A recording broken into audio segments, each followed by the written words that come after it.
नमस्कार, मैं हूं नवल कांसीनाथ दल लखनऊ में आपका स्वागत है। आज का दौर मीडिया का दौर है, एक्सपोजर का दौर है, लेकिन इसकी समस्या सबसे बड़ी ये हो रही है कि जो हमारा यूथ है उसको सही सूचना, सही इन्फॉर्मेशन सही तरीके से नहीं मिल पा रही है और वो दिग्भ्रमित हो रहा है, कंफ्यूज हो रहा है। और ऐसे में हमको लगा कि एक ऐसे शख्स से मुलाकात की जाए जो कि कन्विंसिंग हो, जो कि संत हो, जो कि इन्फ्लुएंसर हो, जो कि अध्यात्म से जुड़ा हो और वो लोगों को मार्गदर्शन दिखा सके, युवाओं को राह दिखा सके। और उसके लिए हमने जो युवाओं की एक पूरी बुक लिस्ट तैयार की है, उनके जो सवाल हैं उनकी एक फहरिस्त तैयार की है और उसी पे चर्चा करने के लिए हमारे साथ इस्कॉन मंदिर के अध्यक्ष अपरिमेय श्यामदास प्रभु जी मौजूद हैं। हरे कृष्णा। हरे कृष्ण। तो आप हमारे साथ समय देने के लिए अपने व्यस्त समय से आपने समय निकाला। ढेर सारे सवाल हैं युवाओं जो चारों तरफ पूछते रहते हैं। हमने इंटरनेट पे भी काफ़ी सर्च किया, काफ़ी युवाओं से बात की, तो उनके सवाल हैं, उनकी जिज्ञासाएं हैं और मुझको लगता है कि आप सबसे उपयुक्त व्यक्ति हैं कि जिन्होंने जीवन में बहुत कुछ समझा है और आध्यात्म से जुड़े हुए हैं और कन्विंसिंग है, आपकी बात को लोग पसंद करते हैं, बहुत लोकप्रिय हैं। तो पहला सवाल मैं शुरू करता हूं आपसे कि जो यूथ है, हम लोग एक ज़माने में जो पढ़ाई होती थी वो सुबह उठ के पढ़ते थे। आज का जो बच्चे हैं, आज के जो युवा हैं, वो रात में पढ़ना पसंद करते हैं और घर वालों का अक्सर माँ बाप का होता है कि नहीं सवेरे उठ के पढ़ा करो। तो उनकी ये जिज्ञासा है कि हम तो रात में पढ़ना चाहते हैं और हम अच्छा पढ़ लेते हैं, तो और हमारे ज़माने में लाइट भी है, तो अब क्यों इस तरह के ऑब्जेक्शन माँ बाप करते हैं? एक्चुअली माँ बाप हमेशा से सही हैं और ख़ास करके जो पुरानी पीढ़ी के माँ बाप थे जो कि शास्त्र सम्मत और उनका एक अलग सामाजिक जीवन था, तो उनकी जो सोच थी वो सही थी। उसका कारण ये है, जब हम पूरे दिन संसार की चहल पहल में, संसार की व्यस्तता में रहते हैं और उसके बाद रात में जब हम पढ़ने की कोई शुरुआत करते हैं तो भले ही रात का वातावरण शांत हो जाए, लेकिन फिर भी एक समस्या रहती है कि पूरे दिन की जो मानसिक थकान है और जो बौद्धिक डाइवर्जन है वो रहता ही रहता है। लेकिन अगर बच्चा रात में टाइम से सोता है और ब्रह्म मुहूर्त में उठता है, सुबह 3:30 बजे उठता है, 4 बजे उठता है और उसके बाद वो अगर स्टडी करता है, पढ़ता है, तो निश्चित रूप से उसकी एकाग्रता अधिक होगी और वो जो लर्न कर रहा है वो बड़ी आसानी से लर्न कर पाएगा और उसकी समझ विकसित होगी। क्योंकि वैसे भी 24 घंटे में जो विशेष अमृत वेला है वो ब्रह्म मुहूर्त का समय है और ये ब्रह्म मुहूर्त के समय में जो व्यक्ति जो कार्य करता है उसमें प्रगति करता है। वर्तमान समय में चाहे माता पिता हों या बच्चे हों, कुछ ही संस्कारी परिवारों को छोड़कर ज़्यादातर लोग ब्रह्म मुहूर्त में सोना पसंद कर रहे हैं। तो इसलिए लोग सोने में तरक्की कर रहे हैं, यानी अज्ञानता में तरक्की हो रही है। प्रभु जी, बहुत मैं सहमत, मुझको भी सहमत आपसे, आपकी बात से इस लिहाज से हो रहा हूँ कि प्रकृति ने बनाया, ईश्वर ने बनाया है रात दिन, तो वो बायोलॉजिकल क्लॉक भी इस तरह की होगी कि रात जो है अंधेरा हो रहा है, इसका मतलब कि आपको शिथिल हो जाना है, रेस्ट करना है, आराम करना है और सवेरे जो है कामकाज करना है। तो वही हमारी परंपरा भी रही है। तो आपसे मैं भी काफ़ी सहमत हूँ और मुझको लगता है कि जो यूथ भी हैं वो भी सहमत होंगे। अगला सवाल ये है कि रहन सहन की बड़ी समस्या आ रही है और हमेशा होता है जनरेशन गैप। आज के दौर में ज़्यादा हो गई है कि बच्चों का रहन सहन अलग होता है, माँ बाप का अलग होता है और माँ बाप बच्चों को अपनी तरह से ढालने की कोशिश करते हैं, वो एक डिस्प्यूट होता है। तो उसमें आप युवाओं को एक राह दिखाइए। देखिए, दोनों में आपस में समझ होनी चाहिए। माता पिता को बच्चों की भावनाओं को समझना चाहिए, नई विचारधारा को समझना चाहिए और बच्चों को अपने माता पिता का सम्मान करते हुए उनके जीवन के अनुभवों को समझना चाहिए। जब बच्चे माता पिता के जीवन के अनुभवों को समझ करके उनके निर्देशन में कार्य करते हैं तो निश्चित रूप से बच्चे प्रगति करेंगे और सुरक्षित रहेंगे। लेकिन जब बच्चे माता पिता की अवहेलना करके, उनकी बात को न सुन करके और सोचना कि नहीं, माता पिता तो पुरानी फैशन के हैं, पुरानी सोच के हैं और आज समाज कहाँ से कहाँ पहुँच गया है, तो अगर वो निश्चित रूप से माता पिता के अनुभवों को नहीं लेते हैं तो उसका परिणाम उन्हें इसी जीवन में खामियाजा उठाना पड़ता है और वो परेशान होते हैं और कई बार जीवन में इतने गलत डिसीजन लेते हैं जिनकी भरपाई शायद वो अपने पूरे जीवन नहीं कर पाते। तो मेरा अनुरोध है कि माता पिता के निर्देशन में रहें, क्योंकि इस संसार में बच्चे का माता पिता से ज़्यादा अच्छा वेल विशर सांसारिक संबंध में और कोई नहीं है। बिल्कुल सही बात आप कह रहे हैं। एक चीज़ और है, हम आप पिछली पीढ़ी को देखिए तो पॉकेट मनी के नाम पे कुछ नहीं मिलता था। आज के दौर में मैं देखता हूँ कि अच्छा खासा बच्चों को पॉकेट मनी मिलती है और उनके खर्चे भी ज़माना बदल गया तो खर्चे भी बढ़ गए हैं, लेकिन तब भी बच्चे संतुष्ट नहीं होते हैं। इस पॉकेट मनी से जो जेब खर्च मिलता है उससे संतुष्ट नहीं होते हैं। पॉकेट मनी दी जानी चाहिए, लेकिन पॉकेट मनी देते समय माता पिता को ज़रूर हिसाब लेना चाहिए कि इस पैसे का तुमने क्या किया, और देखभाल होनी चाहिए, क्योंकि बच्चे स्वतंत्र मानसिकता में रहना चाहते हैं, मन चंचल होता है, उस समय अलग अलग प्रकार का बच्चों को संग मिलता है। लेकिन अगर बच्चा गलत संग में पड़ जाता है, गलत साथ पड़ जाता है, तो कई बार नशा करना, अन्य चीज़ों को इस्तेमाल करना, और उससे उसका पूरा भविष्य खराब हो जाता है। तो माता पिता बच्चों की ज़रूरतों को समझें, उनको फ्रीडम दें, लेकिन उन पर पूरा ध्यान रखें, और बच्चों से इतना मैत्री संबंध होना चाहिए कि जिससे बच्चे अपनी हृदय की बात माँ बाप को बता सके, और माँ बाप को उनको फ्रेंडली ट्रीट करना चाहिए और उनको संभालना चाहिए, जिससे कि पॉकेट मनी दी जाए, लेकिन पॉकेट मनी का इस्तेमाल कहाँ हो रहा है, और अगर लगता है कि बच्चे की ज़रूरत ज़्यादा है तो ज़्यादा भी दिया जा सकता है, और अगर ज़्यादा मिल रहा है तो उसको कम भी किया जा सकता है। बात कम और ज़्यादा की नहीं है, ये माता पिता को बच्चे के जीवन को देख करके और तब डिसीजन लेना चाहिए। अच्छा, एक समस्या और आ रही है कि बच्चे किसी एक अलग फील्ड में करियर बनाना चाहते हैं, और मोस्टली जो माता पिता हैं वो एक जो ट्रेडिशनल करियर की जगह होती हैं उसकी तरफ आकृष्ट होते हैं। दोनों में ही कुछ बुराई नहीं है, लेकिन ये कैसे तय हो कि बच्चा सही बोल रहा है और या माँ बाप सही बोल रहे हैं?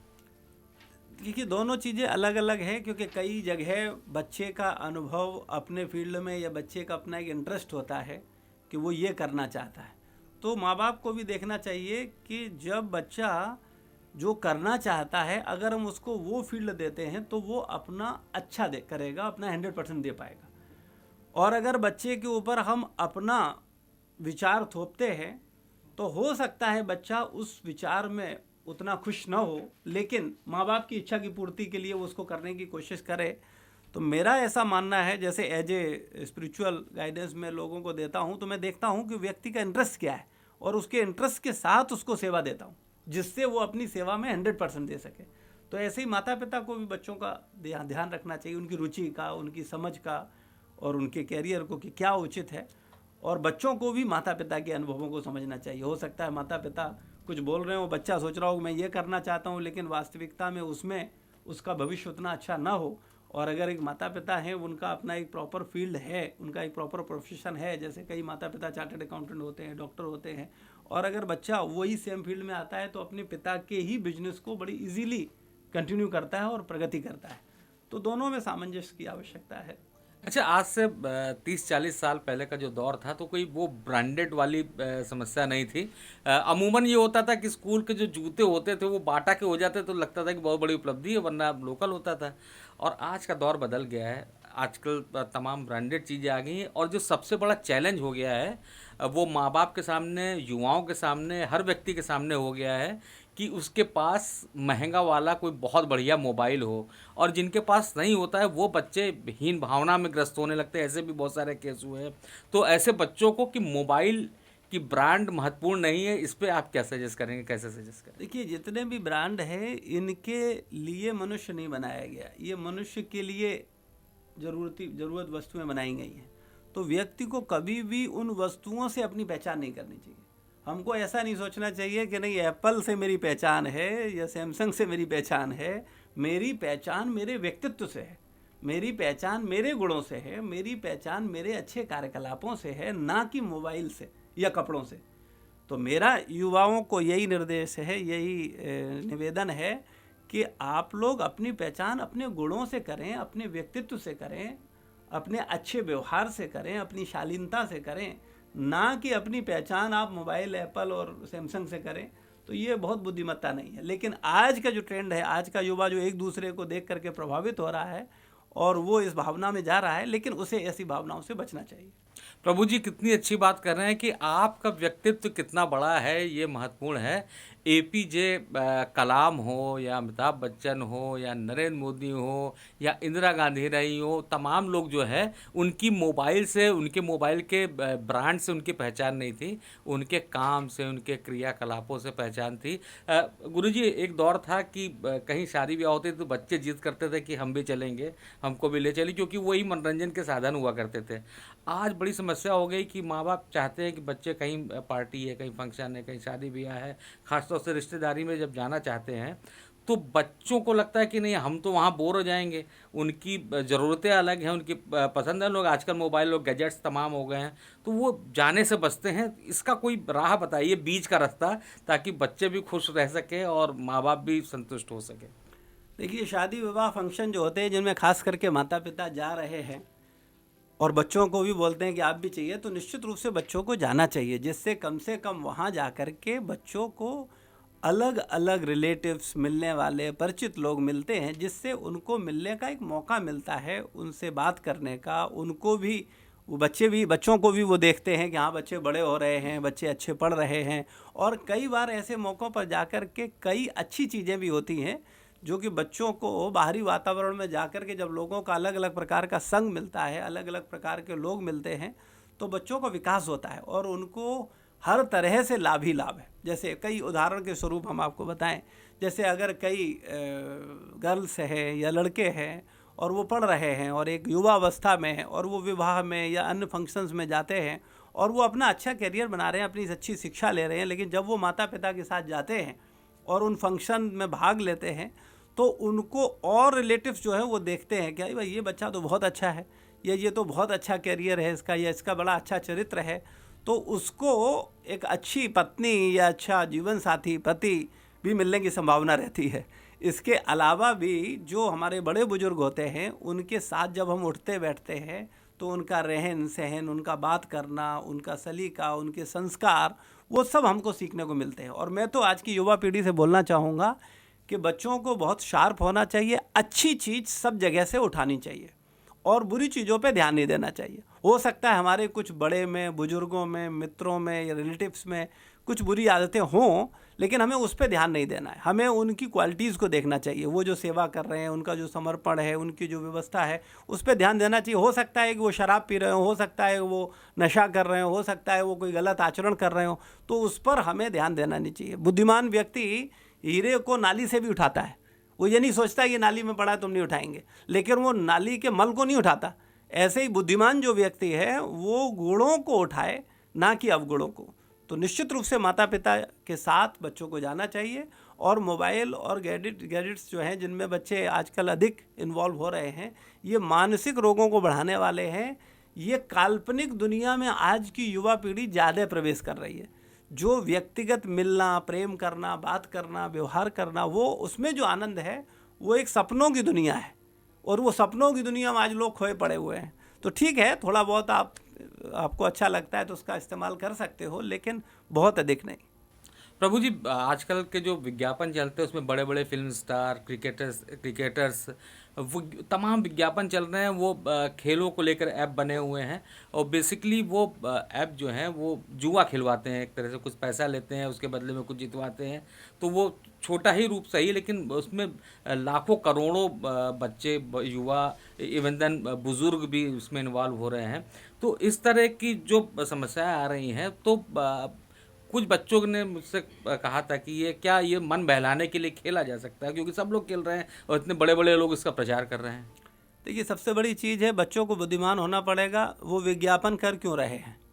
विज्ञापन करने वाले तो विज्ञापन का अच्छा खासा रकम ले रहे हैं, और आपको जो विज्ञापित करके चीज़ें दी जा रही हैं उनका आपके जीवन में क्या उपयोगिता है, आपका नुकसान है या फ़ायदा है, वो आपको विचार करना है। कई बार अभिनेता आते हैं और वो गुटखा खाकर दिखाते हैं, कई बार अभिनेता आते हैं वो सिगरेट पी के दिखाते हैं और बोलते हैं कि देखिए इससे जोश आएगा। तो सिगरेट पीने से जोश नहीं आता है, आपको एक्सरसाइज करने से जोश आएगा, अच्छा भोजन करने से जोश आएगा। आपको बुद्धिमान बनना है। और मैं तो कहूँगा आजकल का युवा मूर्ख हो गया है, जो आइडियल मानता है अभिनेताओं को और तथाकथित नेताओं को। उसे आइडियल मानना चाहिए अपने संतों को, विवेकानंद को, तुलसीदास जी को, मीराबाई को ऐसे संत जिनका कोई चरित्र था, जो सोचते थे वही बोलते थे और वही करते थे।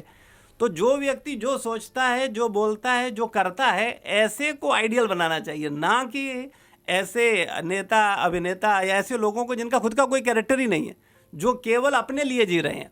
आप दुनिया का क्या नुकसान होगा उसकी परवाह न करते हुए विज्ञापन का पैसा ले करके और कोई भी विज्ञापन दे रहे हैं जिससे भले ही हमारे ही देश के युवा बर्बाद हों या उनका भविष्य बर्बाद हो या उनका स्वास्थ्य बर्बाद हो, उनका चरित्र बर्बाद हो, उसकी परवाह न करते हुए वो परोस रहे हैं। और हमारा युवा मूर्ख हो गया है जो कि उनको आइडियल बना रहा है, उनके बड़े बड़े पोस्टर कमरों में लगा रहा है और फिर उनसे प्रभावित होकर के फिर वो ऐड दे रहे हैं, उसको वो अपना रहा है।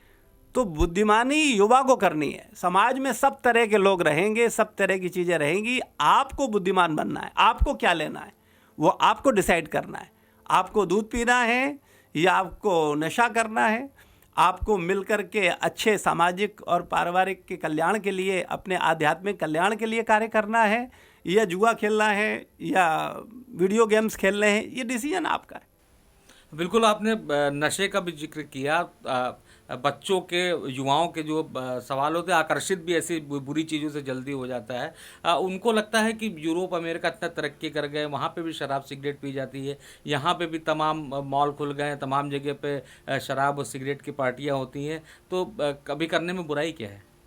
देखिए, तरक्की से आशय क्या है? लोग मूर्ख हैं। लोग पाश्चात्य सभ्यता की तरक्की को तरक्की मानते हैं। लोगों को लगता है बड़े मॉल हैं, बड़ी नौकरियां हैं, बड़ा पैसा है, बड़ी गाड़ियां हैं, बड़े घर हैं, बड़े ब्रांड हैं, बड़े कपड़े हैं, तो ये तरक्की है। लेकिन भारतीय संस्कृति इस तथाकथित झूठी तरक्की के लिए नहीं है।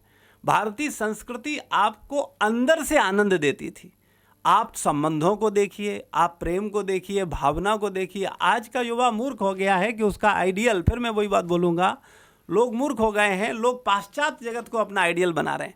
और जबकि आप देखेंगे पाश्चात्य जगत के लोग जो जागृत हो रहे हैं, जिनको सही प्रकार से सही शिक्षा मिल रही है, वो हमारी सनातन संस्कृति को अपना रहे हैं।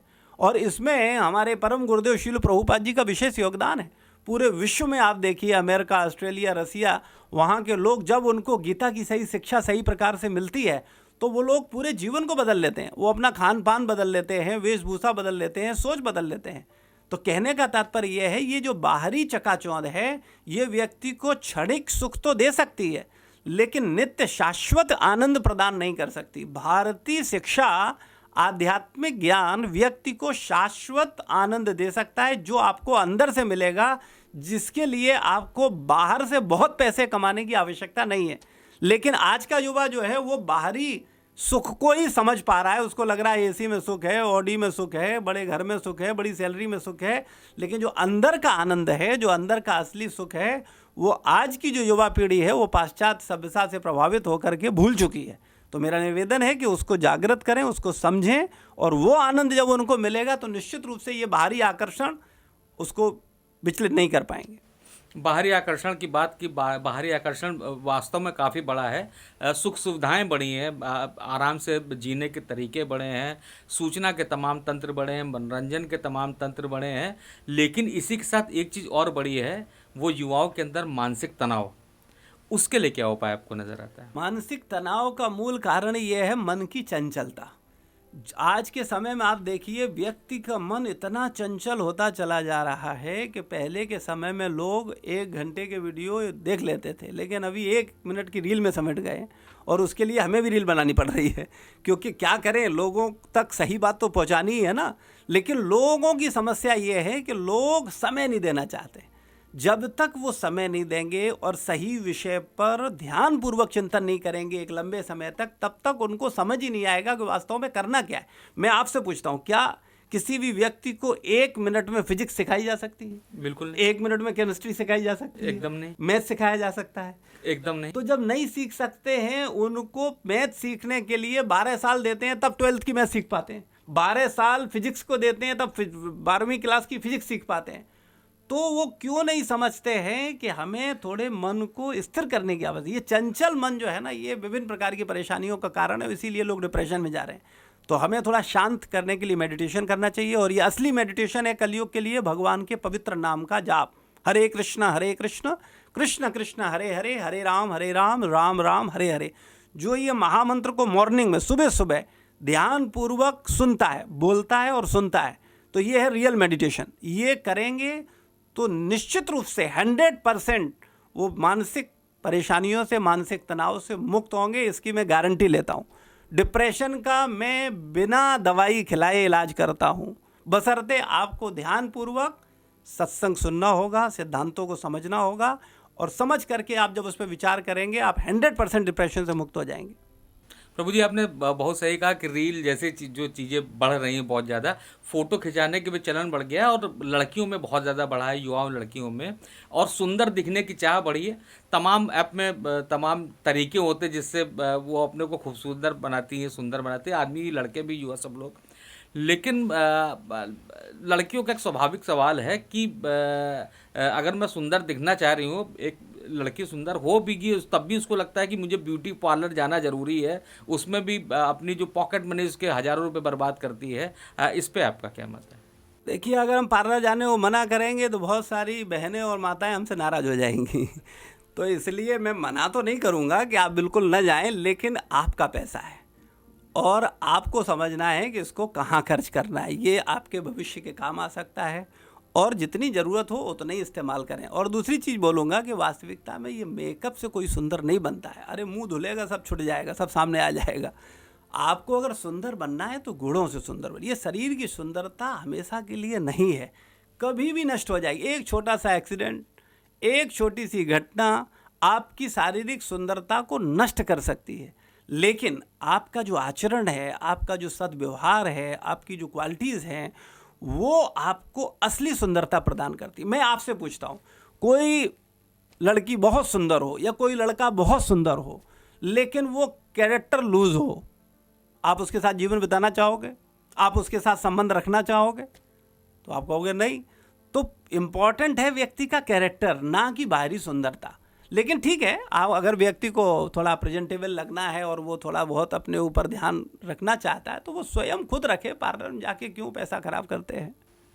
एक थोड़ा सा कठिन सवाल जैसा मुझको लग रहा है, पता नहीं, आप तो बहुत इतना अध्ययन किया आपने, समझ है आपको, वो मुझे कठिन इसलिए लग रहा है कि एक दौर था कि जब अक्सर नौकरी करने के लिए आदमी बाहर जाता था, तो वो आदमी बाहर नौकरी करने जाता था, फिर घर में लौट के आता था, उसकी शादी हो जाती थी तो पत्नी घर पे ही रहती थी, वो घर में ही वापस लौट के आता था। आज का दौर बदल रहा है, बहुत सारे लोग अपनी पत्नी को ले जाते हैं, बहुत से लोग नहीं ले जा पाते हैं, और जो नहीं ले जा पाते हैं उनके संग होता है कि पत्नी का ख्याल नहीं रखता, और जो ले जाते हैं उसको कहा जाता है कि माँ बाप का ख्याल नहीं रखता। तो इसमें किस तरह से बैलेंस करना चाहिए? देखिए, बैलेंस करना ये चाहिए, मुझे लगता है संयुक्त परिवार में जो आनंद है वो अकेले जीवन में नहीं है। जो माता पिता, पत्नी, बच्चों के साथ जब एक पूरा परिवार साथ होता है तो बच्चों को माता पिता यानी दादा दादी से अच्छे संस्कार मिलते हैं, उनकी केयर मिलती है। पत्नी को भी एक संरक्षण प्राप्त होता है। पति ऑफिस चला गया, अभी पत्नी घर है, अगर सास ससुर हैं, माता पिता हैं, तो उसकी केयर करने के लिए, उसका ध्यान रखने, और बूढ़े माता पिता का तो एकमात्र सहारा ही उसका पुत्र है। कई बार समस्या ये आती है कि एक माता पिता के 4 पुत्र होते हैं, तो उसमें 3 नालायक हैं तो चौथा सोचता है कि हम ही बेवकूफ़ हैं क्या। लेकिन मैं उन चारों मूर्खों से पूछना चाहता हूँ, भैया तुम्हारे 4 माता पिता के तुम 4 बच्चे हो, लेकिन तुम्हारे लिए तो वो एक ही माता पिता हैं, वो 1/4 बाप नहीं है, वो 1/4 माँ नहीं है तुम्हारे लिए। तो माता पिता का आशीर्वाद जो व्यक्ति लेता है, जो उनकी सेवा करता है, निश्चित रूप से उनकी डांट सहनी पड़ती है, कई चीज़ें उनके अनुरूप हमारी नहीं होती, उनकी सोच हमारी सोच से टकराती है, लेकिन जो व्यक्ति इन सब को सहन करते हुए और सेवा करता हुआ माता पिता के साथ रहता है, उसका भविष्य सुरक्षित है। क्योंकि बच्चे देख रहे हैं कि तुम अपने माँ बाप की सेवा कर रहे हो, तो कल वो बच्चा भी तुम्हारी सेवा करेगा। वरना अगर आप अपने माँ बाप को छोड़ रहे हो तो कल बच्चा भी आपको छोड़ेगा 100%। क्योंकि लोग जो हम बोलते हैं वो नहीं करते, वो देखते हैं कि हम क्या करते हैं, जो हम करते हैं वो करते हैं। तो हमें एक अच्छा आचरण बिताना चाहिए और माता पिता का आशीर्वाद लेकर के संयुक्त परिवार में साथ रहना चाहिए, उसके बड़े फायदे हैं। प्रभु जी, अभी आपके कुर्ते की तरफ मेरी नज़र गई और इसमें देख रहा हूँ बटन ऊपर तक बंद है। आज का दौर ऐसा है कि जो लड़के हैं वो 3 बटन खोल के चलते हैं, कुछ तो शर्ट उतार के चलने लगे हैं हीरो हीरोइन को देख करके। लड़कियों को शॉर्ट कपड़े भाते हैं। कुछ देह दिखाने का चलन हो गया है। इस पे जो है युवा है उनको आप थोड़ा सा राह दिखाइए। मैं युवाओं से निवेदन ये करना चाहूँगा, ये वस्त्र हमें सुंदरता प्रदान करते हैं। अगर देह खोल करके ही लोग ज़्यादा सुंदर लगते तो सारे पशु बहुत सुंदर लगते, वो तो नंग धड़ंग घूमते हैं। और आप विचार करके देखो, जो आज के समय में ये प्रचलन चल रहा है कि हम अपना अंग का प्रदर्शन करें, वास्तविकता में जो व्यक्ति जितना लज्जा को साथ रखता है वो उतना ज़्यादा खूबसूरत होता है और उसके प्रति उतना क्रेज बढ़ता है। और जो व्यक्ति अर्धनग्न पहले ही घूम रहा है उसको क्या कोई देखना। हाँ, एक गलत दृष्टिकोण के लोग, एक गलत भावना के लोग निश्चित रूप से देखें। जिसको मैं ऐसे बोलूँगा, आप मुझे एक बात बताओ, क्या आप अपनी माँ, अपनी बहन, अपनी पत्नी को छोटे कपड़ों में देखना चाहते हो? तो व्यक्ति कहे नहीं नहीं, वो नहीं देखना है। लेकिन अन्य स्त्रियों को आप देखना चाहते हो, क्यों? क्योंकि गलत दृष्टि से। अगर आप जो कार्य आप अपने साथ नहीं कर सकते वो दूसरों के साथ कैसे करें? तो माताओं को समझना चाहिए कि ये अंग प्रदर्शन करने के लिए नहीं है, ये अंग भगवान ने दिए हैं हमें सुरक्षा के लिए, लज्जा के लिए इनको, क्योंकि मनुष्य ही लज्जा करता है, पशु लज्जा नहीं करते। लेकिन चूंकि पाश्चात्य सभ्यता पूर्ण रूप से पशु मानसिकता पर आधारित है, पाश्चात्य सभ्यता में कई जगह ऐसी स्थितियां हैं कि पुत्र को पता नहीं होता मेरा पिता कौन है। जैसे पशु को अगर पूछा जाए तेरा बाप कौन है तो पशु नहीं बता सकता, क्योंकि पशु इस पर विचार ही नहीं करते। तो ऐसे ही आज की जो पीढ़ी है वो इस पर विचार ही नहीं कर रही है। तो पाश्चात्य जगत में जो संस्कार हैं वो अपने अंदर भी यहाँ लेकर के आ रहे हैं। तो हम सब लोगों को इनको ध्यान रखना चाहिए। और बटन खोल करके कोई व्यक्ति सुंदर या ताकतवर या ज़्यादा प्रभावशाली नहीं बनता है। व्यक्ति जितना मर्यादा में रहता है, जितना पवित्र आचरण में रहता है, उतना उसका आदर होता है, उतना उसको सम्मान मिलता है, उतना लोग उस पर ट्रस्ट करते हैं। और एक लोफड़ पर कोई विश्वास नहीं करता। लेकिन लोगों को आज लोफड़ बनने में अच्छा लगता है। तो युवा पीढ़ी को मैं बोलना चाहूँगा, जीवन आपका है। अगर आपको लगता है टपोरी बनना तो आप टपोरी बन जाओ, आपको टपोरी वाले परिणाम मिलेंगे। और अगर आप एक सज्जन व्यक्ति बनेंगे, चरित्रवान बनेंगे, गुणवान बनेंगे तो आपको निश्चित रूप से समाज के द्वारा वैसी प्रतिक्रिया मिलेगी। अच्छा, एक दौर था कि लोग सवाल पूछने के लिए जो गुरु होते थे, पिता होते थे, बड़े होते थे, बड़ा भाई होता था, उनके पास जाते थे। आज के दौर में लोग इंटरनेट में सवाल डाल देते हैं और उसका जवाब तलाशते हैं। मुझे कल एक सवाल मिला कि मेरी गर्लफ्रेंड दूसरे लड़कों से भी खूब बातें करती है, मुझे नहीं अच्छा लगता, मुझे क्या करना चाहिए? देखिए, सबसे बड़ी चीज़ यह है, उसका तरीका यह है कि तुम्हें गर्लफ्रेंड बनानी ही नहीं चाहिए। माता पिता के अनुरूप विवाह करना चाहिए, क्योंकि माता पिता प्रॉपर जन्म पत्र मिलवाते हैं, व्यक्ति के गुण देखते हैं, दो परिवारों का मिलन होता है। विवाह का मतलब केवल दो शरीरों का मिलन इंद्रिय तृप्ति के लिए नहीं है। विवाह का मतलब होता है दो परिवारों का मिलन, दो वंशों का मिलन, दो खानदानों का मिलन। तो उसको हमें समझना चाहिए। लेकिन आजकल की युवा पीढ़ी पाश्चात्य सभ्यता से और तथाकथित अभिनेता और तथाकथित सीरियल जो कि लोगों को गलत दृष्टिकोण दे रहे हैं, उनसे प्रभावित होकर के लोग ऐसा कर रहे हैं। प्रेम विवाह के मैं खिलाफ नहीं हूँ, लेकिन प्रेम विवाह होना चाहिए माता पिता गुरु की परमिशन के अनुसार। आपको कोई अच्छा लगता है, इसमें कोई बुराई नहीं है, लेकिन आप अपने को जो अच्छा लग रहा है उसको माता पिता को शेयर करिए, उनसे अपने अनुभव बताइए कि मैं इसको पसंद करता हूँ या करती हूँ, आप बताइए आपका क्या विचार है। और माता पिता से ज़्यादा, गुरु से ज़्यादा हितैषी आपका कोई नहीं है। तो अगर आप गुरु या माता पिता से राय लेते हैं और उनके अनुदेशन में, उनके निर्देशन में, उनकी गाइडेंस में विवाह करते हैं, तो कल आप किसी भी परेशानी में होंगे तो आपको समझाने के लिए दो परिवार हैं, माता पिता हैं, गुरुजन हैं, जो पत्नी को भी डांट सकते हैं और पति को भी डांट सकते हैं। लेकिन आज के समय में माता पिता को ठोकर मारकर, गुरुजनों की उपेक्षा करके और समाज या परिवारों की अवहेलना करके लोग केवल अपनी इंद्रिय तृप्ति के लिए और अपने सुख के लिए जो तथाकथित प्रेम विवाह कर रहे हैं, ऐसे प्रेम विवाह के परिणाम बड़े घातक हो रहे हैं। आप उठा करके देखिए, क्योंकि उनके ऊपर कोई है नहीं उनको समझाने वाला।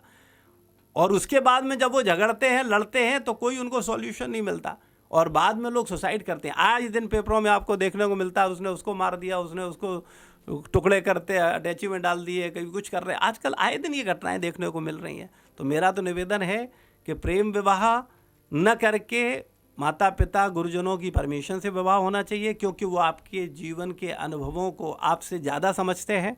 और अगर आप करते भी हैं प्रेम विवाह, तो प्रेम विवाह में आपके माता पिता की सहमति का होना, गुरुजनों की सहमति का होना, ये अनिवार्य रखिए, वो आपके हित के लिए है। एक सवाल और है, मुझे आपसे पूछने में झिझक लग रही है और हंसी भी आ रही है, अजीबोगरीब सा सवाल है कि मेरा कोई बॉयफ्रेंड नहीं बना है, मैं हीन भावना से ग्रस्त हूँ, क्या करूँ? देखिए, जो वातावरण है ना, चारों तरफ वातावरण है, उस वातावरण का बड़ा प्रभाव पड़ता है, चाहे लड़का हो चाहे लड़की हो, उस पर इसका बड़ा प्रभाव पड़ता है। क्योंकि आज के समय में, पहले के समय में लोग नाम जप करते थे, जोली माला पर नाम जप करते थे, और कोई नहीं करता था तो उसको हीन भावना से देखा, अरे तुम नाम जप नहीं करते, तुम भगवान का नाम नहीं लेते, क्या तुम आदमी हो, क्या इंसान हो। लेकिन आज के समय में कोई शराब नहीं पीता है तो अरे तुम शराब नहीं पीते, क्या करोगे, तुम तरक्की नहीं कर पाओगे, आज तो चारों तरफ सब पी रहे हैं। तुम सिगरेट नहीं पीते तो तुम क्या करोगे, तुम तो पिछड़े माने जाओगे, तुम्हारी कोई गर्लफ्रेंड नहीं है, तुम्हारा कोई बॉयफ्रेंड नहीं है। तो ऐसी मानसिकता जो है, ये गलत वातावरण के कारण है। मैं तो आपको बोलूँगा कि ऐसे लोगों के संग में नहीं रहना चाहिए जो कि आपके चरित्र को, आपके आचरण को, आपको खराब करने वाले हो। जब आप ऐसे लोगों के साथ ही नहीं रहेंगे, जब आप पहले ही मानेंगे कि ये गलत है या ये ठीक नहीं है, तो जब आप उनके साथ नहीं रहेंगे तो आपको ये हीन भावना आने का प्रश्न ही नहीं उठता, बल्कि आपको तो अच्छे विचार आना चाहिए कि मैंने अपना कैरेक्टर बचा करके रखा हुआ है, ये कैरेक्टर लूज है, या ये अपने माता पिता की उपेक्षा कर रहा है, या ये नहीं ध्यान दे रहा है, तो मैं क्यों करूं। तो हीन भावना की बजाय आपको अपने अंदर अच्छे विचार आने चाहिए। लेकिन वातावरण के प्रभाव में, ये आप जो बोल रहे हैं बिल्कुल सही बात है, ये प्रैक्टिकल प्रश्न है, ये आजकल की युवा पीढ़ी के साथ हो रहा है।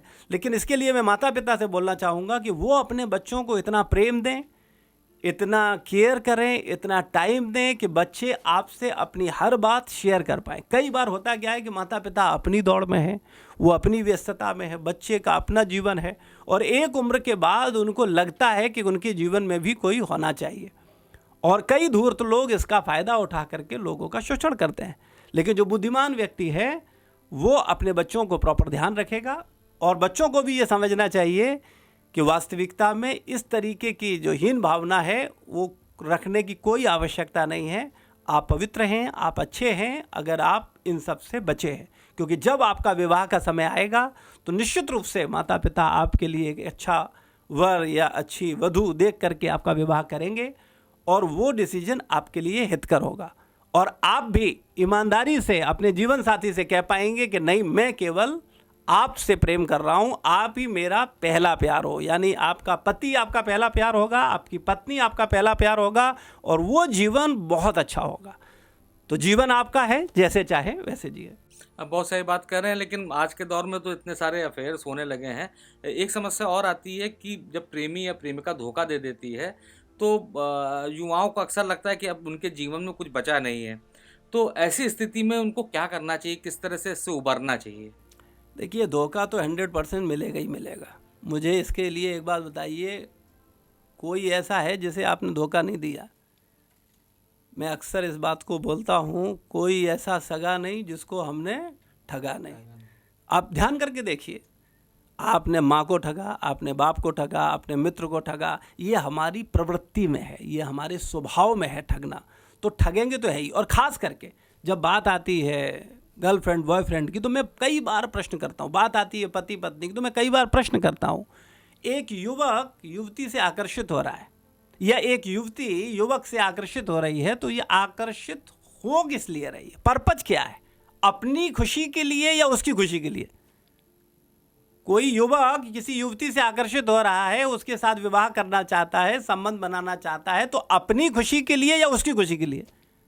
तो आंसर मिलता है युवक अपनी खुशी के लिए कर रहा है, और वो युवती उस युवक से जो मिलना चाहती है, विवाह करना चाहती है, वो किस लिए करना चाहती है, अपनी खुशी के लिए, उसकी खुशी के लिए? तो आंसर मिलता है वो भी अपनी खुशी। तो दोनों के दोनों जब अपनी खुशी के लिए साथ आ रहे हैं, तो झगड़े तो है ही, बाल तो नोचेंगे एक दूसरे के, क्योंकि जहां वो खुश नहीं होंगे, उसको खुशी नहीं मिलेगी, उसको शिकायतें उत्पन्न हो जाएंगी। तो आज संबंध इसीलिए टूट रहे हैं क्योंकि भारतीय संस्कृति की जो शिक्षा है उसकी हम लोग उपेक्षा कर रहे हैं, इसीलिए हमारा जीवन नरक बन रहा है और हम बर्बाद हो रहे हैं। सब कुछ होते हुए मैं ढेरों लोगों को जानता हूं जिनके पास पैसे की कोई कमी नहीं है, सुख सुविधाओं की कोई कमी नहीं है, लेकिन मानसिक रूप से पूर्ण रूप से विकलांग है और वो बिल्कुल खुश नहीं है, क्योंकि उन्हें पता ही नहीं है जीवन जीना कैसे। मैं अक्सर बोलता हूं, आज की युवा पीढ़ी जीवन जीना तो चाहती है, लेकिन जीवन को समझे बिना। तो आपने जब जीवन को समझा ही नहीं कि जीवन क्या है, तो क्या आप जीवन जियोगे? तो निश्चित रूप से ऐसी चीज़ों से हमको सावधान रहना चाहिए और बहुत सावधान रह करके हमें आध्यात्मिक चेतना के साथ जीवन बिताना चाहिए। एक दौर था कि जब सिनेमा जाता था आदमी या टीवी चैनल आ गया, इसके बाद तो टीवी देखता था, तो उसको कई लोग देखते थे साथ में। मोबाइल ने निजता ला दी है, आदमी अकेले में देखता है। उसकी बहुत सारी खूबियाँ भी हैं और एक परेशानी भी ये है कि जो अश्लील मैसेज बहुत सारे आते हैं, आप चाहे ना चाहें आते ही ज़रूर हैं। तो लोग आते भी हैं, युवा एक दूसरे को फॉरवर्ड भी करते हैं, लेकिन उनके अंदर एक भावना जगती है कि ये गलत है, कि क्या करना चाहिए नहीं करना चाहिए। कभी कभी उनके मन में ज़रूर आता होगा, तो इस पर थोड़ी सी राय दिखाइए। देखिए, निश्चित रूप से हमारी युवा पीढ़ी को बहुत सावधान रहने की ज़रूरत है, क्योंकि गलत चीज़ जो होती है वो मन को हमेशा अच्छी लगती है, बुरी चीज़ें अच्छी लगती है, लेकिन वास्तविकता में बुरी चीज़ों के जो प्रभाव हैं, परिणाम हैं, वो बुरे ही होते हैं। तो इसलिए हम लोगों को ऐसे दृश्यों से बचना चाहिए और इस तरीके के दृश्यों को फॉरवर्ड तो कदापि नहीं करना चाहिए, बल्कि ऐसे लोगों को ब्लॉक कर देना चाहिए जो इस तरीके की मानसिकता रखते हैं। क्योंकि ये मानव जीवन का असली उद्देश्य क्या है, ये जाने बिना केवल आज लोग काम सुख के लिए जीवन जी रहे हैं। क्योंकि पशु, जैसे पशु होता है, पशु काम सुख के लिए जीता है, ऐसे ही जो मनुष्य है वो भी पशुवत चेतना में हो गया है। तो हम सब लोगों को बहुत सावधान होकर के एक पवित्र जीवन जीना चाहिए, क्योंकि गलत चीज़ें आपके स्वास्थ्य को, आपके शारीरिक और मानसिक दोनों ही स्वास्थ्य को नष्ट करती हैं। तो अगर आप शारीरिक रूप से अक्षम बनना चाहते हैं, मानसिक रूप से विक्षिप्त बनना चाहते हैं, तो निश्चित रूप से ऐसे गलत मैसेज या ऐसे गलत चित्रों को आप देखेंगे और फॉरवर्ड करेंगे। लेकिन अगर आप इससे बचना चाहते हैं तो इनसे परहेज करेंगे और ऐसे लोगों को ब्लॉक कर दीजिए जो ऐसी मानसिकता के शिकार हैं। शराब और सिगरेट, इस पे तमाम विज्ञापन की बातचीत होती रही है। ज़माना तो और बदलता जा रहा है। आजकल के ड्रग्स की इतनी पार्टी होने लगी है कि युवाओं को लगता है कि एक बार ट्राई करने में क्या जाता है। तो इस पे थोड़ा सा गाइड कीजिए। बस ट्राई करिए, फिर आदत लग जाएगी और जीवन ख़त्म। ट्राई करते करते ही लोग बर्बाद हो गए, फिर सब बेच देते हैं, पूरा शरीर खराब। कैसी दुर्गति होती है लोगों की जो ड्रग्स ले रहे हैं, उनके जीवन में झांकिए। अच्छे खासे लोग, इतना सुंदर मानव शरीर, इतना सुंदर संसार, इतनी सुंदर व्यवस्था जहाँ प्रेम और सेवा के साथ व्यक्ति आनंद में जीवन बिता सकता है, वहाँ व्यक्ति ड्रग्स और मादक पदार्थों का सहारा लेकर के कुछ खुशियाँ लेना चाहता है। यही तो समाज की मानसिक विकलांगता है। तो मैं बोलना चाहूँगा ऐसे मानसिक विकलांग लोगों से कि जिनको लगता है कि ड्रग्स उन्हें सुखी करेगा या शराब उन्हें सुखी करेगी या उनको अच्छा स्टेटस प्रदान करेगी, ये निश्चित रूप से मानसिक रूप से विकलांग लोग हैं, विक्षिप्त लोग हैं। ऐसे लोगों से परहेज। आजकल बड़े पढ़े लिखे लोगों की बुद्धि भ्रष्ट हो चुकी है। ये तथाकथित पढ़े लिखे लोग केवल भौतिक शिक्षा को तो खूब पढ़े हैं, लेकिन उन्होंने आध्यात्मिक शिक्षा को गुरु की गाइडेंस में नहीं पढ़ा। ये दुर्भाग्य है भारत का कि भारत में जन्म लेकर के लोग अपनी गीता, रामायण और भागवत जैसे पवित्र ग्रंथों को नहीं पढ़ रहे हैं और नहीं शिक्षा ले। वो बड़ी बड़ी डिग्रियां ले लेते हैं, वो आईएएस बन जाते हैं, वो आईपीएस बन जाते हैं, बड़े डॉक्टर बन जाते हैं, वो बड़े इंजीनियर बन जाते हैं, लेकिन अच्छे इंसान नहीं बन पा रहे हैं। और इसीलिए लोग लोगों को ठग रहे हैं, लोग लोगों के साथ धोखाधड़ी कर रहे हैं।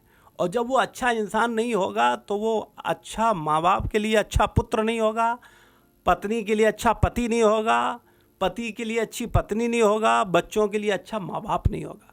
तो पहले एक अच्छा इंसान बनना जरूरी है। और ये अच्छा इंसान कैसे बनता है, तो इसके लिए मैं अक्सर बोलता हूँ, जो व्यक्ति अच्छा शिष्य है वो निश्चित रूप से अच्छा पुत्र भी होगा, अच्छा पिता भी होगा और अच्छा नागरिक भी होगा। लेकिन कौन सा शिष्य? ये भौतिक शिक्षा वाला नहीं, आध्यात्मिक शिक्षा वाला, आध्यात्मिक चेतना वाला। जब तक कोई एक सच्चा और अच्छा शिष्य नहीं है, उसके जीवन में कोई एक सच्चा और अच्छा गुरु नहीं है, तो वो निश्चित रूप से असुरक्षित है और वो जीवन का कभी आनंद ले ही नहीं पाएगा। एक सोशल मीडिया से एक और सवाल मिला है। कुछ ही हफ्तों में मेरी शादी टूट गई। क्या ये मेरे बुरे कर्म थे जो मैंने झेले, और क्या मेरा दूसरा शादी करना सही होगा? निश्चित रूप से बुरा कर्म था तभी, क्योंकि कोई भी सहनशील व्यक्ति विवाह पूरे जीवन के लिए होता है। विवाह इसलिए नहीं है कि आप आज करो, कल छोड़ो, फिर दोबारा फिर करो, फिर तीसरा करो, फिर उसको छोड़ो, फिर पांचवा करो। ये विवाह इसलिए नहीं है। आपने अनमेच्योरिटी में किया, आपने सहन शक्ति नहीं है, और मैं गारंटी के साथ कह सकता हूँ कि आपके जीवन में गुरु नहीं है। क्योंकि जिस व्यक्ति के जीवन में गुरु होगा, यानी जो गुरु के दिशा निर्देशों के अनुसार जीवन जीता है, वो ऐसी बुरी परिस्थितियों से बच जाता है, क्योंकि वो अनुशासित होता है। और जो व्यक्ति अनुशासित नहीं है, जिसने अपने मन को फ्री छोड़ रखा है, कोई लगाम नहीं है, कोई अंकुश नहीं है, उसका जीवन क्या है? आप विचार करिए, एक हाथी को भी एक अंकुश की आवश्यकता होती है, तब वो सीधे चलता है और अपना काम प्रॉपर करता है।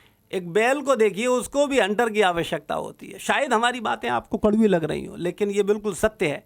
एक बच्चे को माता पिता के अनुशासन की आवश्यकता है, एक शिष्य को गुरु के अनुशासन की आवश्यकता है। जब वो अनुशासित होता है तो वो सुरक्षित होता है और प्रगति करता है। आप देखिए, जब तक आप क्लास में रहे, जब तक आप घर में रहे, माँ बाप के अनुशासन में रहे, टीचर के अनुशासन में रहे, तब तक आप सुरक्षित थे और आपने प्रगति करी। लेकिन जहाँ आपने अनुशासन को मानना छोड़ा कि नहीं, मैं किसी की नहीं सुनूंगा, मैं सब समझ गया हूँ, अब मैं अपने हिसाब से जीऊँगा, वहीं पर जीवन में गलतियाँ शुरू होती हैं और व्यक्ति गलत निर्णय लेता है और उसके जीवन में गलत परिणाम आते हैं। तो मेरा निवेदन है कि जो गलती हो गई है, अब विवाह दूसरा इतनी जल्दी मत करिए। पहले पूरी समझ को विकसित करिए जीवन के प्रति, और उसके बाद माता पिता की परमिशन के अनुसार विवाह करिए। एक और सवाल है, और मुझको लगता है कि ये सवाल जो है ये पैदा हुआ होगा जो दीवारों पे पेंटिंग लिखी रहती हैं या अखबारों में जो विज्ञापन छपते हैं, उसी तरह का है कि प्यार में वशीकरण अवघड़ की क्रिया करवाना क्या पाप है? क्या ऐसी चीज़ें असल में होती हैं? देखिए, निश्चित रूप से कोई भी ऐसा काम जो कि आप अनैतिक तरीके से करते हैं वो उचित नहीं है। वशीकरण करवाना या करना ये बिल्कुल उचित नहीं है, और वो भी किसी तांत्रिक विधि के द्वारा। ये तो धूर्तता और मूर्खता है। अगर आपको वशीकरण ही करना है तो आप अच्छे गुणों को विकसित करिए, अपने अच्छे चरित्र को विकसित करिए। आप ऐसा व्यक्तित्व लाइए कि आपके व्यक्तित्व, आपकी पर्सनैलिटी से लोग आकर्षित हो जाएं, वशीभूत हो जाएं। तो आप अपने अंदर गुणों को तो नहीं लाना चाहते हैं, आप अपने ऊपर, अपने जीवन में स्वयं तपस्या नहीं करना चाहते हैं, आप स्वयं कुछ नहीं करना चाहते। आप चाहते हैं अघोरी या तांत्रिकों का सहारा ले करके और आप किसी को वशीकृत करो। ये बुद्धिमत्ता नहीं है और इस तरीके की चीज़ों से बचना चाहिए। हालांकि जो वशीकरण प्रक्रियाएं हैं उनके परिणाम बहुत अच्छे नहीं हैं, इनका वर्णन जरूर है, लेकिन वो एक अच्छे और भले इंसान के लिए बिल्कुल उचित नहीं है। आपसे तमाम सवाल किए, और कई सवाल तो आपको सुन के लग रहा होगा कि हमारी युवा पीढ़ी किधर जा रही है, लेकिन आपको एक पॉजिटिव सवाल पूछूंगा और ये बता रहा हूँ कि ऐसे हजारों लोग हैं, हजारों युवा हैं जो इस सवाल का जवाब जानना चाहते हैं। और बहुत ही सीधा सा सवाल है, ये है कि मैं प्रभु के निकट कैसे आ सकता हूँ। ये युवा पूछ रहे हैं, तो मुझको लग रहा है कि बहुत ही सकारात्मक। ये असली सवाल है, वास्तविकता में कैसे भगवान के निकट पहुँचा जाए। तो पहले तो मैं ये बोलूँगा कि पहले आप ये जानिए कि प्रभु कौन है। जब तक आप यही नहीं जानोगे कि प्रभु हैं कौन, भाई परमात्मा एक है या बहुत सारे हैं।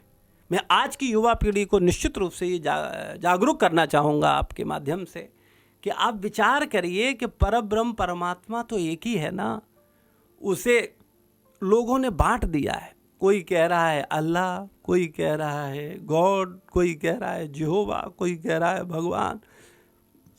वो सत्ता तो एक ही है, वो एक ही परमात्मा है। तो उस परमात्मा को जानिए, वो कौन है, क्या नाम है उसका। तो शास्त्र बताते हैं, वेद बताते हैं कि वो हैं भगवान कृष्ण। राम और कृष्ण में कोई भेद नहीं है। तो पहले आप जानिए परमात्मा है कौन। और शास्त्र के अनुसार मेरी कोई वैल्यू नहीं है, मैं कुछ कहता हूं उसकी कोई वैल्यू नहीं है, लेकिन जो गीता बोलती है, भागवत बोलती है, रामायण बोलती है, उसका वैल्यू है। तो आप गीता की मानिए, मेरी नहीं। रामायण की मानिए, मेरी नहीं। भागवत की मानिए, मेरी नहीं। तो गीता, रामायण, भागवत बोल। फिर लोग कहेंगे अच्छा तो आप तो भेदभाव कर रहे हैं, आप सनातन धर्म में हैं तो इसलिए आप कह रहे हैं राम और कृष्ण और अल्लाह वो नहीं है क्या, या गॉड नहीं है, या जेहोवा नहीं है। तो आप विचार करिए। मैं अक्सर लोगों को ये बात प्रश्न करता हूँ कि 1400 साल पहले कुरान आई। कुरान को मानने वाले हमारे मुस्लिम भाई आए, 2000 साल पहले लगभग बाइबल आई और बाइबल को मानने वाले हमारे ईसाई भाई आए, तो क्या 2000 साल पहले, 1400 साल पहले या 500 साल पहले गुरु ग्रंथ साहब आया और उसको मानने वाले हमारे सिख भाई आए, तो क्या उससे पहले भगवान नहीं थे? उनका कोई नाम नहीं था, उनका कोई स्वरूप नहीं था? तो हमें सत्य को ईमानदारी से स्वीकार, हमें लड़ना नहीं है धर्म के नाम पर, हमें धर्म के नाम पर साथ आना है, हमको प्रेम करना है, हमको एक दूसरे का सम्मान करना है, लेकिन सत्य को समझ करके। भगवत गीता का ज्ञान भगवान अर्जुन को दे रहे हैं द्वापर युग के अंत में, यानी लगभग 5000 साल पहले। और भगवत गीता में ही 4थे अध्याय में भगवान बोलते हैं कि ये ज्ञान मैंने सूर्यदेव विवस्वान को दिया था, यानी करोड़ों वर्ष पहले। सब कुछ है, लेकिन जो पढ़े सुने समझे वो समझ सकता है। मूर्ख को क्या समझाओगे, जो कुछ सुनना ही नहीं चाहता है, जो समझना ही नहीं चाहता है। और दुर्भाग्य तो हमारे सनातन धर्म के लोगों का है कि उन्हें नहीं पता है कि भगवान कौन है। 33 करोड़ देवी देवता हैं, 33 प्रकार के देवी देवता हैं, 33, लेकिन हमें ये जानना चाहिए वास्तविकता में परब्रह्म परम भगवान एक है, और वो एक कौन है। तो जब तक आप प्रभु को जानोगे नहीं तो प्रभु से प्रेम कैसे करोगे? जानना किसी को भी, जब तक हम जानते ही नहीं तो प्रेम कैसे करेंगे? हम जब तक जानेंगे नहीं वो क्या है, कैसे हैं, उनके कार्यकलाप क्या हैं, वो क्या करते हैं, तभी तो मैं उनसे प्रेम होगा। तो आज की पीढ़ी को पहले तो मैं ये बोलना चाहूँगा, पहले वो ये जाने कि वास्तविकता में परब्रह्म परमात्मा है कौन। और इसके लिए मैं ऑनलाइन सिखा रहा हूँ, एक एक श्लोक सिखा रहा हूँ, बता रहा हूँ लोगों को कि आप एक एक श्लोक सीखिए, पढ़िए गीता का और जानिए कि वास्तव में परमात्मा कौन है और वो क्या कह रहे हैं। भगवान हमसे बहुत प्रेम करते हैं और संसार में कोई प्रेम नहीं करता। बुरा मत मानिए, संसार में लेना और देना है, प्रेम है ही नहीं। प्रेम केवल प्रभु करते हैं। लेकिन मैं अक्सर बोलता हूँ कि भगवान के प्रेम और गुरु के प्रेम को समझने के लिए बुद्धि चाहिए, मूर्ख नहीं समझ सकते। मूर्खों को तो लगता है कि कोई अगर उनको एक एप्पल का फ़ोन दे दे तो लगता है हाँ ये प्यार करता है, चाहे वो एप्पल का फ़ोन दे करके उससे आपको ही खरीद ले या वो आपका क्या इस्तेमाल करे उस पर ध्यान नहीं है। क्योंकि संसार में लोग देते हैं और लेते हैं, तो देना और लेना प्रेम नहीं होता, इसे व्यापार बोलते हैं। प्रेम का मतलब होता है केवल देना देना देना और देना, और लेने की कोई अपेक्षा नहीं रखना। ये प्रेम करते हैं हमें भगवान। अनंत जन्मों से आप ऑक्सीजन पी रहे हो, अनंत जन्मों से आपको पानी मिल रहा है, ये धरती मिल रही है, ये सब कुछ कौन दे रहा है? अनंत जन्मों से ये शरीर जिससे आप समस्त प्रकार के सुखों का भोग कर रहे हो, ये कौन दे रहा है? ये किसने दिए? ये व्यवस्था किसकी है? कौन है इसका मालिक? तो जब तक हम उस भगवान को नहीं जानेंगे, उससे प्रेम नहीं करेंगे, तो हम निश्चित रूप से अशांत रहेंगे और निश्चित रूप से हमें अपने जीवन का जो मूल लक्ष्य है वो नहीं मिलेगा। और जब तक किसी भी व्यक्ति के पास उसके जीवन का मूल लक्ष्य नहीं होता है, तब तक वो कभी शांत हो ही नहीं सकता। क्योंकि जिसके लक्ष्य ही बदल रहे हों, और इस संसार में आप अपने आप को देखिए, आपके लक्ष्य हर पल बदलते जा रहे हैं। पहले कुछ नौकरी लक्ष्य था, फिर विवाह लक्ष्य हो गया, फिर बच्चे लक्ष्य हो गए, फिर पैसा लक्ष्य हो गया, फिर गाड़ी लक्ष्य। जिसका लक्ष्य ही स्थिर नहीं है वो कहाँ शांत और आनंद में रहेगा? तो आप प्रभु की शरण में आइए, प्रभु को जानिए और गीता को सुनिए और गीता को पढ़िए, तो आपका जीवन निश्चित रूप से प्रकाशित होगा और आप आनंदमय जीवन जी पाएंगे। हरे कृष्णा। तो आप ये कहना चाह रहे हैं कि एको ब्रह्म द्वितीय नास्ति? निश्चित रूप से ब्रह्म ही सब कुछ है, लेकिन एको ब्रह्म द्वितीयो नास्ति का मतलब ये नहीं है कि और कोई नहीं है, केवल ब्रह्म ही ब्रह्म है। दो चीज़ें हैं, एक परब्रह्म है और एक ब्रह्म है। दोनों में भेद को भी समझना पड़ेगा। परब्रह्म यानी परमात्मा और ब्रह्म यानी आत्मा। मैं आत्मा हूँ, परब्रह्म भगवान श्री कृष्ण है, राम है, और उनसे प्रेम करना, उनसे सेवा करना ही भक्ति है और यही असली धर्म है। निश्चित रूप से आप जैसे व्यक्ति जिनका काम ही लोगों को सही राह दिखाना है, और सबसे बड़ी ज़रूरत थी कि युवाओं को राह दिखाया जाए, तो उनके तमाम सवाल थे और आपने धैर्य से और अपने कीमती समय में से उनके लिए समय निकाला, हमसे बातचीत की। आपका बहुत बहुत धन्यवाद। और प्रभु जी हमारे साथ हैं, तो ये केवल आखिरी बार नहीं है। आप लोग के जितने भी सवाल हैं हमको रिप्लाई में पूछिए, और एक बार फिर इनसे हम संपर्क करने की कोशिश करेंगे, इनसे रिक्वेस्ट करेंगे कि थोड़ा सा समय फिर से निकालिए और युवाओं से बात कीजिए। धन्यवाद।